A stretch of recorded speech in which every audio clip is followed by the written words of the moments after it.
we want to give you all the support we can to help you be a successful agent. So I'll give you my information. If we ever want to set up a meeting one-on-one, more than welcome to do that. But we'll go ahead and jump into it. Like Francis mentioned, this is the process flow for agents and brokers for the 2026 OEP. So kind of an outline of the training we're going to go over today is client consent, then we're going to qualify a client, quote and go over the tax credit, enrollment platforms. We'll just go over Health Sherpa today. Set up expectations, payment and documentation, phone script, other helpful tips for agents, ACA carrier tips, and then our BenaVest All Access membership site. Super good if you've never used it before. And we'll provide our agent support information. Before you start selling though, if you're a brand new agent, you just jumped onto this meeting, I know we have, a handful of attendees, quite a few of you today. If you are a brand new agent, please know you do need to complete your CMS certification. And actually for all of you who are not brand new, the 2026 certification did just open this week. So make sure you jump in there and get that finished. If you have done it in prior years, the returning one is fairly short. Really good information though. Don't just skip through it. Make sure you actually read it. Great information. After doing your CMS certification, make sure you onboard as a BenaVest agent. So complete the forms, documents, W-9 information, all of the above. Complete your contracting with the carriers with the support of BenaVest. They'll help you with that. And then register for portals once appointed. So kind of give you an outline of today. And then if you're brand new, maybe take a screenshot of this or know what you need to do to move forward. Okay, so open enrollment 2026. Can't believe it's already, man, just over a month out. Pretty crazy. So we'll enroll clients from November 1st to December 15th, which will result in a January 1st effective date. So keep that in mind. December 15th is the deadline for January 1st.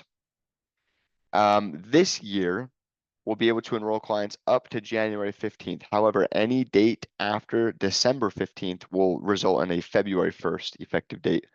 So if you have clients procrastinating, pushing things off, but they need coverage January 1st, make sure you get that December 15th date pinned down in your head and pinned in their heads, that is the deadline. Now this is a personal thing, maybe you don't agree with it. I don't really mention the extension to anyone until we are in the extension. I try to tell them that December 15th is the hard deadline. That just helps you get people, taken care of, all your renewals, and people get coverage January 1st. They don't miss a month of coverage. So BenaVest license states this is actually not entirely up to date. BenaVest did just recently grab a couple new states. You can find those on the Insureuniversity. The gold states, though, those are state-based exchanges. So those are states where you need to be certified in that state if you want to sell there. The blue states, those are the FFE states or the federal marketplace states, those that you can just do that one certification for that we mentioned at the beginning of the presentation. And that would be all of the blue states. This is a list of hot states, at least over the last year or two, that we've seen, at least on our personal book that we did a reconciliation on. So if you are in these states, that is a great place to be. If you are a web broker, these are some good recommendations for states that you could do some marketing in. Whatever the case, honestly, how I see it, every state is an opportunity. So if it doesn't show up as a hot state on this list, doesn't mean it's not going to be a hot state for you personally. So be sure you're appointed with each carrier in the specific state before you enroll the client. That is just some step one information. If you want to enroll someone, you have to have the state license and you have to be appointed with the insurance carrier to do that enrollment. Okay, now back to the agenda that we first shared. Step one is going to be client consent. This is some of the most critical information needed before you can do anything with this client.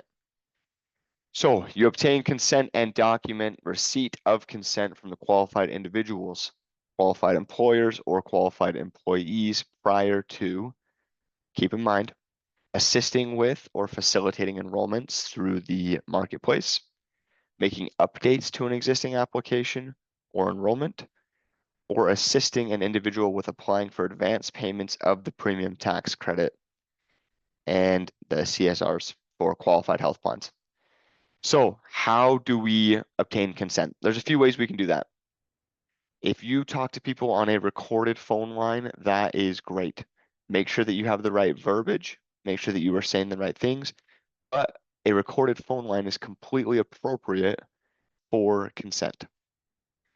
Now, if you're doing it on a recorded line, this same goes for a paper line, but just if you are speaking, make sure you receive the date that the consent was given, the name of the consumer or their representative, the name of yourself as the agent or broker, a description of the consent. So what is the purpose? How long is the consent? And then lastly, a way that they may revoke that consent. All of that needs to be included in either a phone recorded line or a standard consent form. You can DocuSign. If you use Health Sherpa, there's actually a way at the very beginning of the application where you can either text or email a consent form to your consumer and they can fill it out and it stores it in Health Sherpa. Super nice, super slick. That's what I've actually been doing. I do both. I get it on a recorded line, but I like to have the paper document if, that's just a personal preference. And you can also send consent outside of the application. If you log into Health Sherpa, there's a spot that says consent on the left-hand side. You click on consent, you can email consent directly from there. So if you know, hey, I've got an appointment with Roderick Bream